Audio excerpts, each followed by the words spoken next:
Bonjour les artistes, j'espère que vous allez bien. Je suis content de vous retrouver pour cette nouvelle vidéo que je juge d'importante dans le sens où je vais vous parler d'un sujet qui touche beaucoup des débutants, des personnes qui se lancent dans la peinture abstraite. De quoi je vais vous parler? Je vais vous parler de motivation et de découragement. Comment rester motivé et ne surtout pas se décourager après un lancement en peinture abstraite. Alors en fait, ce qu'il faut comprendre, c'est que vous le savez sûrement déjà, mais dans la vie, quand on entreprend quelque chose, généralement, il y a un enthousiasme qui est présent dès le début et qui fait qu'on a envie de déplacer des montagnes. Et généralement, quand c'est pour de la peinture abstraite, on se dit « Waouh, génial, je sais ce que je vais faire, j'ai vu une vidéo, etc. Ça va être super, je vais me lancer, je vais faire plein de tableaux. » Donc du coup, là, vous vous lancez, vous allez acheter plein de matériel. Généralement, vous avez envie de tout acheter parce que vous êtes persuadé que vous allez faire quelque chose de parfait, parce que ça vous paraît facile. Et du coup, généralement, vous pouvez vous retrouver frustré. Donc cette phase d'enthousiasme va complètement retomber. Et après, généralement, si vous ne maintenez pas cette excitation ou si vous ne gardez pas cette passion en vous, vous allez généralement vous décourager. C'est quelque chose qui est malheureusement très commun. J'ai beaucoup de demandes d'avis sur des tableaux ou autres. Donc généralement, ça fait un moment que je regarde ce que vous pouvez faire, ce que vous faites comme création, et que je regarde donc vos différentes créations, vos tableaux. Et il peut m'arriver d'avoir après des retours au bout d'un moment de votre part en disant « finalement j'arrête la peinture abstraite, c'est pas pour moi, j'ai plus envie, j'ai plus le temps ». Et c'est dommage, parce que je vois certains d'entre vous qui ont une énergie, qui ont un enthousiasme au début, et généralement c'est à ce moment que vous venez me voir parce que vous voulez quelques clés pour vous lancer, et puis ça retombe, il arrive que ça retombe d'un coup, et puis j'ai l'impression que votre passion disparaît. Et donc c'est dommage, c'est dommage. Moi j'ai envie de vous éviter ça parce que le pire c'est que certains sont encore motivés, sont encore très enthousiastes dans le sens où ils sont toujours aussi passionnés, mais ils n'arrivent pas à rester motivés parce généralement ils font face à des frustrations. Et donc aujourd'hui on va voir comment éviter ces frustrations et je vais vous présenter 11 façons de combattre la démotivation et le découragement. Alors déjà, il faut arriver à analyser qu'est-ce qui peut arriver à créer cette frustration, qu'est-ce qui va créer cette démotivation. Donc, dans un premier temps, j'aimerais bien qu'on analyse et qu'on parle de ça. Quelles peuvent être les barrières justement à cette énergie que vous avez dès le début et que vous perdez au fur et à mesure? Donc ça peut être une barrière par exemple financière. Si vous achetez tout de suite, et c'est pour ça que je vous dis de ne jamais le faire, si vous achetez tout de suite du bon matériel et que vous passez des centaines d'euros et que vous n'arrivez pas finalement à faire le tableau que vous souhaitiez parce que vous n'avez même pas essayé quoi que ce soit avant d'acheter du matériel, et que tout de suite vous voulez acheter du haut de gamme, toile en lin, peinture extra fine, etc., ça va vous coûter cher, et vous le savez, je le dis souvent, c'est pas justifié pour un départ et vous allez justement vous créer une frustration dans le sens où vous allez passer des centaines d'euros.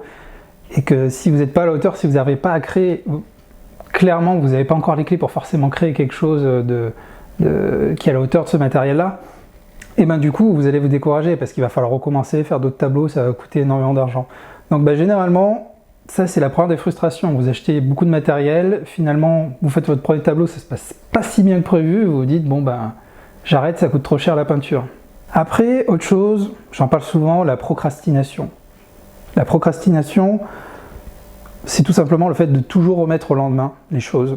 Et vous le faites souvent pour la peinture, dans le sens où vous considérez que la peinture c'est pas une priorité, que c'est un hobby.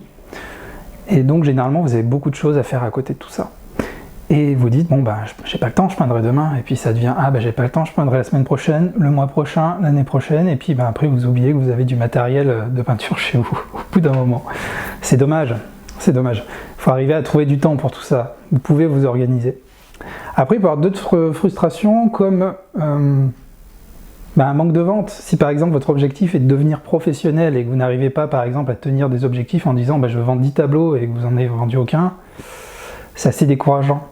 Généralement, on se dit je vais faire un tableau, je vais faire quelques premiers tableaux, je vais tout de suite les vendre. Ça peut être plus compliqué que ça, comme je vous en ai parlé, il faut de la communication, il faut trouver son style, il y a plein de choses à respecter pour que ça prenne, pour que vous puissiez être influent et faire des premières ventes, quelques premières ventes. Et c'est vrai que si quelqu'un est trop confiant trop confiant, il peut il peut créer un premier tableau, et si c'est pas à la hauteur ou autre, s'il n'arrive pas tout de suite à le vendre, il peut se frustrer, se dire bon bah c'est pas pour moi, j'arrive pas à vendre, tant pis. Ce qui est dommage. Après, ça peut être le manque de temps. Alors le manque de temps, on en revient à ce que je disais tout à l'heure, c'est une question de priorité. Vous pouvez tout simplement dire, bah, j'ai pas le temps, j'ai une vie professionnelle, j'ai des enfants, j'ai des amis, j'ai plein de choses à faire, je peux pas faire de la peinture. Voilà une frustration aussi, une des causes qu'on voit très souvent. Et après, une des causes la plus répandue, le manque de confiance en vous. Un manque de confiance en soi, c'est un des plus gros freins. C'est un des plus gros freins quand on fait de la peinture abstraite, c'est ce que je vois vraiment le plus souvent.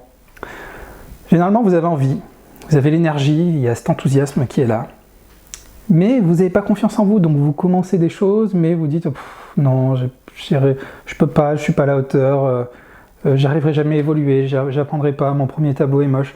Donc d'entrée de jeu, vous vous victimisez, vous n'avez pas confiance en vous, et ça crée vraiment un véritable blocage. Donc ça, c'est un des plus gros problèmes.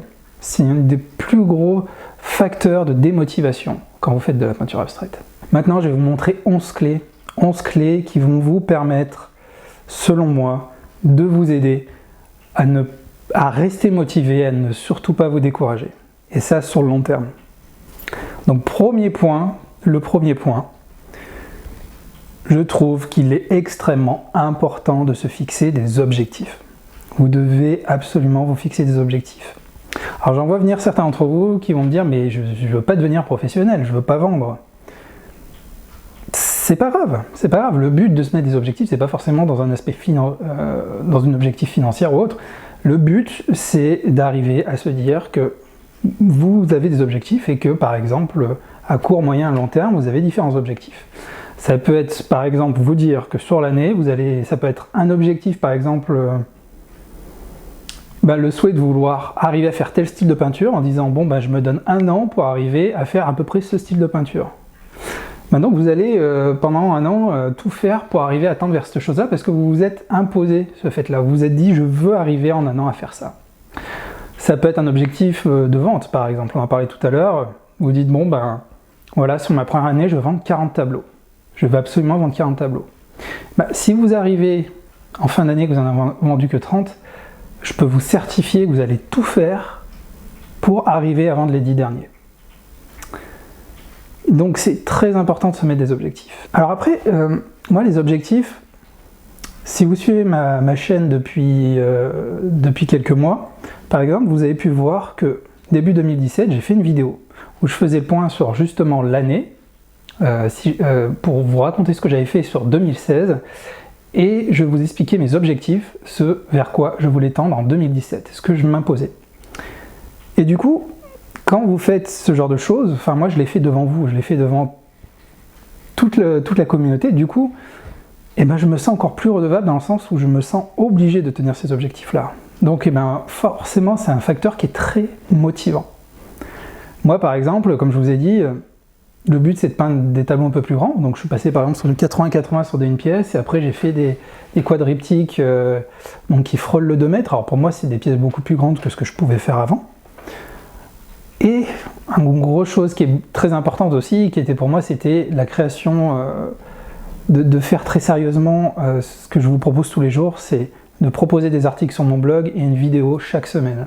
Je voulais me tenir au fait de faire au moins un article et une vidéo par semaine. Et j'avais peur de ne pas y arriver parce que, effectivement, c'est le parfait exemple pour trouver dans lequel on a de la motivation au départ et puis généralement ça retombe vite. Mais très honnêtement, je suis content de tenir le cap et contrairement à ce que je pouvais penser au début, plus je fais des vidéos, plus j'ai envie d'en faire. Là-dessus, il n'y a pas de souci. Voilà, donc c'est ce genre d'objectif. Vous voyez, moi c'est le type d'objectif que je me suis donné. Pour vous, pareil, pour vos tableaux, vous pouvez vous donner des objectifs, vous pouvez les garder pour vous, mais il est encore plus intéressant, croyez-moi, de communiquer, que ce soit à votre entourage ou autre, de parler de ces objectifs-là, pour justement, vous dire que vous n'allez pas décevoir, par exemple, la personne à qui vous avez annoncé ça. Voilà, c'est psychologique, mais ça fonctionne très très bien. Donc, premier point, je reviens dessus, mettez-vous des objectifs, imposez-vous des objectifs. C'est, je trouve, quelque chose de très important. Alors, deuxième point, imposez-vous un planning. Je vous recommande d'avoir un planning. Après, ça peut être court, moyen, long terme, mais il est important de vous dire, par exemple, j'ai une cadence de production, je mets le terme production volontairement parce que là je parle d'objectif, mais vous pouvez vous dire, par exemple, je vais tenir un planning, je vais faire un tableau cette semaine, je vais chercher une exposition, je vais communiquer 5 fois sur Facebook ou sur d'autres réseaux sociaux. Voilà, le but c'est de vous organiser, de planifier tout ça. C'est très structurant et ça permet de vous motiver en toutes circonstances. Et généralement, quand vous arrivez sur un agenda et que vous voyez une tâche à faire, ça peut être une to-do list aussi, des tâches à faire. Si vous voyez une tâche à faire à telle date et que vous ne la faites pas, déjà vous allez être en conflit avec vous-même et généralement vous restez motivé quand les choses sont structurées. Après, restez constant. Il est important, on touche un peu à la notion de planning, mais la clé en fait c'est la régularité. Moi c'est ce qui me permet pour le blog et les vidéos. Je m'impose au moins une vidéo, chose que je fais avec plaisir, une vidéo, un article par semaine. Je m'interdis clairement de passer une semaine sans le faire. Et c'est cette régularité qui vous permet déjà de vous habituer, et puis ça devient quelque chose d'important pour vous, et vous interdisez le fait de déroger à la règle. C'est pas possible. Vous vous organisez toujours pour le faire. Vous pouvez faire exactement la même chose avec un tableau. Vous pouvez dire, tous les dimanches, de 13h à 15h, je serai en train de peindre. Je serai sur un tableau et je ferai tout le temps ça. Ça, c'est très structurant et généralement, vous restez motivé parce que vous savez que cette plage horaire est réservée à la création de votre tableau, à votre tâche. Je vais vous donner une autre clé, c'est arriver à comprendre, c'est le pourquoi. Le pourquoi vous faites ça. Finalement, c'est une des notions les plus importantes. Pourquoi vous voulez peindre ? Est-ce que vous voulez tout simplement copier un tableau que vous avez vu? Est-ce que vous êtes vraiment passionné? Est-ce qu'il y a quelque chose en vous qui dort, qui sommeille? Essayez de comprendre le pourquoi, essayez de comprendre où vous voulez aller avec ce que vous êtes en train de faire. Le fait d'avoir, on en revient sur l'objectif, le fait de mettre un pourquoi vous le faites et pas un comment, ça va vraiment vous permettre, c'est très structurant également. Vous allez chercher une raison, le pourquoi vous faites ça, sans savoir forcément comment vous allez faire. Le pourquoi est beaucoup plus fort et beaucoup plus impactant et logique que le comment dans ce type d'activité. Donc essayez de comprendre pourquoi vous peignez, pourquoi vous êtes en train de créer tout ça et vers quoi vous voulez tendre. Et vous allez voir que c'est quelque chose de très structurant. Finalement, c'est étroitement lié avec aussi les objectifs et le planning et tout ça, tout ce qu'on vient de voir juste avant. Autre point, autre clé, qui est très très efficace, après ça dépend de votre tempérament et ça dépend des personnes. Ayez un engagement avec le public. L'engagement public, c'est le fait par exemple de dire à vos amis ou à votre famille, je fais ça, je vais être artiste peintre, ça y est, je suis artiste peintre, mon but c'est de faire 10 tableaux dans l'année, 50, enfin je ne sais quoi, de pouvoir communiquer dessus, de faire des expositions, de parler avec d'autres artistes, etc. Communiquer à un maximum de personnes autour de vous, que ce soit vos amis, votre famille. Parce que le fait d'avoir communiqué dessus, c'est pareil, vous vous sentir redevable, vous voulez tenir le cap. Si vous dites à vos enfants, votre famille, vos amis, je veux faire ça, je veux faire tant de tableaux, forcément, si vous ne le faites pas, ou si vous avez tendance un peu à vous éloigner de l'objectif sur lequel vous avez communiqué, vous allez vous sentir un peu honteux, ou vous allez avoir un sentiment un peu gênant dans le sens j'ai pas réussi à le faire, je vais les décevoir, etc. Donc c'est très stimulant d'en parler aux autres parce que du coup vous savez que vous êtes quasiment obligé de le faire. En tout cas, vous vous battez avec vous-même pour justement rester motivé et continuer. C'est quelque chose qui booste énormément, c'est quelque chose qui est très motivant. Donc parlez-en vraiment autour de vous un maximum. Votre famille, vos amis, votre entourage. Autre point, je vous recommande la compétition amicale. C'est super efficace. Qu'est-ce que la compétition amicale? Vous devez rencontrer un autre artiste qui, dans l'idéal, fait la même chose que vous. Ça peut être, par exemple, la même compétence, faire de la peinture abstraite. Si quelqu'un fait le même style que vous, et tout simplement, vous allez vous automotiver, vous allez créer une sorte de compétition entre vous deux pour tout simplement vous motiver mutuellement. C'est-à-dire que si la personne a à peu près les mêmes objectifs que vous, elle dit bon moi j'ai fait 5 tableaux, toi t'en es où? Et que vous dites j'en ai fait 2, et automatiquement ça va vous booster. Vous allez avoir envie forcément de rattraper le retard et il il y a des fois cette compétition, c'est pas une surenchère, mais il va y avoir toujours un esprit de compétition qui va vraiment vous tirer vers le haut. Et c'est une compétition vraiment bénéfique, c'est quelque chose qui se fait dans le bon sens. Il n'y a rien de négatif dans ce genre de compétition. Et ce qui est bien, c'est que vous allez à la fois vous aider et vous allez aider un autre artiste. Et vous allez vous-même, vous allez entre vous, vous motiver en toutes circonstances. Et généralement, c'est très efficace. Et de toute façon, je vous recommande vraiment de vous entourer d'artistes assez proches avec qui vous pouvez échanger régulièrement, parce que vous allez vous échanger des tuyaux, vous allez vraiment avancer, vous n'avancerez plus tout seul. Parce que, je fais une parenthèse, mais que ce soit professionnellement ou non, quand on est artiste peintre, on est généralement très isolé. À part le jour où vous faites des expositions ou autres, vous êtes tout seul dans votre atelier en train de créer des choses. Généralement, l'artiste aime bien être seul. Mais il y a des moments, ça peut être un facteur démotivant d'être seul, parce que vous allez avancer à votre rythme. Alors que si vous avez quelqu'un à côté qui est là pour vous tirer un peu, ou que vous pouvez tirer, et automatiquement vous allez voir que vous avancerez très très bien, très très vite, et vous échangez plein d'astuces. C'est bénéfique, quoi qu'il se passe. Donc je vous recommande vraiment, dès aujourd'hui, si ce n'est pas le cas, et ça peut être fait ici, hein. Vous avez déjà commencé à le faire, certains. Allez dans les commentaires, vous pouvez commencer à parler entre vous, vous pouvez échanger. De toute façon, très bientôt, j'envisage clairement de créer un espace, que ce soit une page Facebook ou autre, où on pourra échanger des choses ensemble, des astuces, justement vos activités. Et le but, c'est de se tirer ensemble, qu'on aille le plus haut possible, quoi. Donc, n'hésitez pas, si vous voulez, en commentaire, vous présenter et expliquer que vous cherchez d'autres artistes peintres dans les mêmes compétences que les vôtres pour justement faire ce genre de choses, vous mettre des défis et créer une sorte de concurrence bienveillante, quoi. Alors, autre point, notez vos idées. Notez toujours. Donc là, vous le savez, j'en ai parlé dans mon livre, j'en ai parlé à plein d'autres endroits, mais il faut absolument toujours prendre des notes, que ce soit pour l'inspiration, que ce soit pour votre évolution ou autre, vous devez toujours avoir le moyen de noter, d'avoir un moyen de noter les choses. Surtout pour votre créativité, l'inspiration, pour structurer vos idées, il faut toujours noter les choses. Et le fait de noter un maximum d'idées, de choses autour de vous, vous allez voir que c'est structurant, une fois de plus, et que quand vous relisez des notes ou autres, ça vous motive, ça vous booste et vous avez envie d'avancer parce que vous créez quelque chose de concret. Et vous n'êtes pas dans l'approximation, vous n'êtes pas justement dans la procrastination, le fait de vous dire je me mets devant la télé, je fais rien, etc. Non, vous avez toujours des idées sous le coude, vous avez toujours des choses pour justement avancer. Donc il n'y aura pas la frustration liée au manque d'inspiration, au manque de créativité. Donc voilà, notez un maximum de choses. Alors une autre petite astuce, ça c'est une astuce que j'ai pu voir sur internet, plusieurs artistes en parlent, dont des artistes américains. C'est psychologique, c'est le fait déjà d'avoir une tenue de peintre, généralement, je pense que vous en êtes là, vous avez forcément quelques vêtements qui ont été tachés par soit qui sont dédiés à votre peinture ou qui ont été tachés par la peinture et que du coup vous utilisez à cet effet.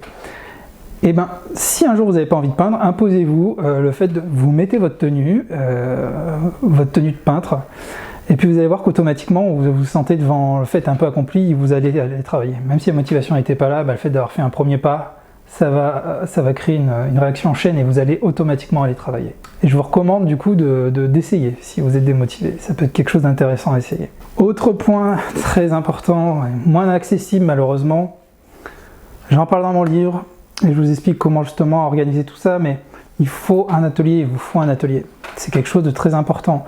Le fait vous allez être beaucoup plus concentré, beaucoup plus impliqué si vous avez un espace, si vous avez un atelier ou une pièce qui va être dédiée à la création de vos œuvres. Effectivement, c'est important d'avoir votre espace et dans l'idéal bien rangé, parce que le fait de ne pas ranger un atelier, c'est aussi un facteur très démotivant, attention, et pourtant malheureusement, autant vous avouer que là-dessus, mon atelier c'est souvent... ça traîne dans tous les sens, quoi. Mais en tout cas, ça fonctionne. Plus vous aurez un atelier rangé, et un atelier tout simplement, et plus vous allez être motivé pour travailler en toutes circonstances, parce que vous avez un lieu qui est fait pour ça, et du moment où vous vous rendez sur ce lieu, dans cette pièce, généralement vous devenez tout de suite créatif, parce que vous êtes dans un lieu fait pour la création. Et puis, ça peut créer des frustrations, hein. Je vous l'ai dit dans mon livre et dans plein de vidéos, c'est que au début, moi je peignais dans mon salon, donc j'en ai mis partout sur ma table. Du moment où vous commencez à faire un peu de tâches, parce que vous travaillez sur une table basse, que vous en mettez sur le canapé ou autre, bah, c'est frustrant et vous dites bon bah ça sert à rien que je continue, j'en mets de partout. Le bénéfice que je récupère par rapport à ce qui se passe et je suis en train de tout salir, tout abîmer, etc. Donc créez un endroit qui soit fonctionnel pour votre peinture. Créez-vous pas une frustration qui serait dommage liée à cette chose-là. Ça peut être une chambre, ça peut être un garage, ça peut être... voilà. Essayez, vraiment, si vous faites les choses sérieusement, essayez d'avoir votre pièce, votre atelier. C'est très important. Après, vous ne serez pas forcément d'accord avec le dernier point, mais essayez de considérer votre art comme une priorité. Je sais qu'on n'en est pas tous au même endroit et qu'on n'a pas tous forcément les mêmes objectifs et vous n'avez pas forcément, je ne sais pas si, après en fonction de la passion, de l'importance qu'a la peinture pour vous, vous devez quand même la considérer comme une priorité. Être artiste peintre, c'est pas tous les jours facile. On fait pas que des tâches comme beaucoup vous le diront. C'est toujours comme ça. Et c'est beaucoup de travail, évoluer est parfois compliqué. Vraiment évoluer dans le temps, se trouver, créer un propre style, c'est quelque chose qui peut être frustrant. Donc vraiment, essayez de considérer la peinture comme une priorité, sans que ça nuise à votre vie de couple ou votre vie professionnelle, je ne sais quoi, à votre vie de famille. Mais considérez-la quand même comme importante pour ne jamais la remettre, enfin ne pas trop la mettre de côté et pour pouvoir régulièrement vous allouer à vos tâches, à la création de vos tableaux ou autres. Le maître mot aussi, c'est l'organisation. Du moment où vous vous organisez et que vous êtes structuré, on parlait de planning, d'objectifs, de tâches, de prendre de prise de notes, du moment où vous raisonnez comme ça, vous allez voir que vous allez gagner du temps. Vous n'allez pas en perdre, contrairement à ce qu'on peut croire au début, par le fait de dupliquer les tâches. Non, vous allez gagner beaucoup de temps. Parce que vous allez savoir quand faire les choses, de quelle façon, à quel moment, et dans quel état d'esprit vous devez vous trouver pour les faire. Et automatiquement, vous verrez que vous n'avez pas besoin forcément de beaucoup de temps pour créer. Donc vous pouvez considérer votre peinture comme une priorité sans que ça nuise au reste de votre vie. Ça, je vous le certifie. Voilà. Ben écoutez, cette vidéo est finie. J'espère qu'elle vous aura donné quelques clés et qu'elle vous continuera à vous motiver, que vous continuerez à être motivé pour votre lancement et dans votre passion qui est la peinture abstraite, parce que effectivement, cette passion peut être frustrante, donc à vous de vous motiver en toutes circonstances, déjà avec les quelques clés que je vous ai données. Après, c'est non exhaustif, il y a plein d'autres méthodes. Là, moi, je vous ai donné des méthodes qui fonctionnent pour moi et que je trouve importantes pour vraiment arriver à garder toute cette motivation. Après, du moment où si vous êtes passionné, de ce moment-là, vous arriverez toujours à être motivé. Des fois, il y a des petits coups de blues, on a envie de se mettre devant la télé, etc., etc. Luttez contre ces moments-là. Plutôt que de prendre une télécommande, prenez un pinceau. Voilà, je crois que je vais finir sur cette image. Plutôt qu'une télécommande, prenez votre pinceau, votre spatter, et allez-y, soyez créatifs, amusez-vous, éclatez-vous. Une fois que vous aurez éteint votre télé, la série sera finie. Une fois que vous aurez posé votre pinceau, vous aurez une superbe œuvre d'art devant vous. Donc allez-y, foncez, foncez, baissez pas les bras. Essayez pas de brûler parfois des étapes en voulant faire une œuvre de maître dès le début, dès votre premier tableau. Et certes, il y a un apprentissage, certes, il peut avoir un certain délai avant d'avoir une certaine forme de succès, ou un peu d'audience, ou quelques ventes. Mais du moment où vous écoutez votre passion et que vous persévérez, et que vous gardez la motivation, ça paiera forcément. Et vous serez épanoui, vous serez heureux, car vous aurez réussi à atteindre vos objectifs personnels. Mais évitez d'avoir des regrets et de mettre cette passion de côté. C'est quelque chose effectivement qui peut être fragile parce qu'on a tendance à trop la laisser partir facilement, comme on a pu le voir tout à l'heure, ce genre de passion. Donc il ne faut pas. Moi, quand je rencontre souvent des personnes qui ont plus de la soixantaine, par exemple, qui me disent « Ah, mais quand j'étais jeune, je peignais, c'était super, mais maintenant je peux plus, malheureusement. » Mais dans cette phrase, il y a trop de choses qui m'énervent. C'est déjà le fait de dire « Bon, bah, j'ai lâché la peinture, c'est dommage. » Ben, oui, effectivement, c'est dommage, j'aurais fallu pas lâcher et il aurait fallu continuer. Et le fait d'entendre « J'ai plus de 60 ans, il est trop tard pour reprendre la peinture. » Mais depuis quand il y a un âge pour la peinture? Depuis quand? C'est absolument absurde. Il n'y a aucun âge. Enfin bon, voilà. J'étais censé finir la vidéo, donc je vais arrêter ici. Continuez à vous motiver en toutes circonstances. N'hésitez pas à mettre des commentaires si vous voulez donc parler de la vidéo. Si vous avez des petites astuces à vous, que ça sera avec grand plaisir à aller en dessous de la vidéo. Pour ceux qui ne me connaissent pas, je m'appelle Anthony Chambaud, je suis artiste peintre spécialisé en peinture abstraite. J'ai aussi réalisé un blog et une chaîne YouTube sur lesquels je vous propose chaque semaine un article et une vidéo. J'ai aussi écrit un livre qui s'appelle Se lancer dans la peinture abstraite, donc un livre de 140 pages qui est accompagné d'une vidéo qui dure 1h30, qui peut vous permettre justement de vous lancer dans de bonnes conditions dans la peinture abstraite. Donc si vous êtes intéressé, je vous invite à suivre le lien, tout est expliqué. Je propose aussi un guide à télécharger gratuitement qui s'appelle le guide du matériel pour la peinture abstraite, Et je vous mets également le lien, il est à télécharger sur mon blog. Voilà. Bon, en tout cas, je vous remercie d'avoir regardé cette vidéo. N'hésitez pas à poster des commentaires. Je vous dis à très bientôt pour une nouvelle vidéo.